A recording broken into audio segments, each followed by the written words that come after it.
өт коюланат экен, катат экен, кум болот экен, таш болот экен, кесепети мындай ооруларга алып келет экен. Бул оорулардын себебин айттык. Мына биздин өткөнкү постту карасаңар, мен аз кыймыл, эмне кыймыл керек экенин түшүндүрдүм эле. Мына бүгүнкү себеп болгон өттүн оорусуна алып келген кортизол жөнүндө мен айтып берем силерге.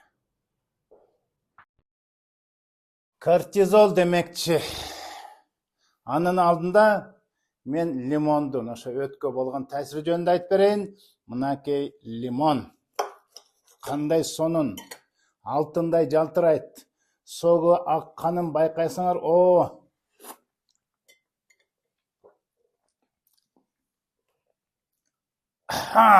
бу кантиңер силер? Шилекеңер агып кеттиби? Жут кылайм шилекеңерди. Кортизол бул нервке байланышкан, бул стресс, депрессиянын гормону.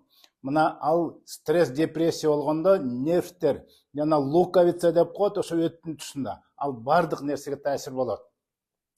Андыктан кайсы бир стресс, депрессия менен биздин бардык система, ошонун ичинде өттүн атышы да ошо нервке байланышкан.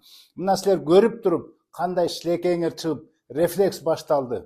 Мына өттө ашказан, боор, ушундай сигнал барып уже даярланышып атат.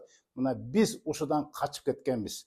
Мындайды түшүнбөй, тамактанганда телевизор көрүп, эгерде эрди катын урушса, вообще эле тамактанбагыла.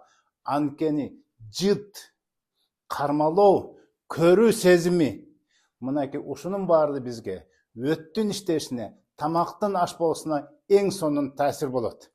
Андыктан кортизол дегенден алыс болгула. Убагында уктагыла. Анткени уктаганда ал кортизол өлөт, жоюлат, жана кыймыл менен. Мен дагы да айтып кетем. Кортизол абдан стресс, депрессия бардык ооруга алып келген, өттүн катышына эң биринчи таасир берген ошол. Андыктан стресстен алыс болгула. Ассаламу алейкум.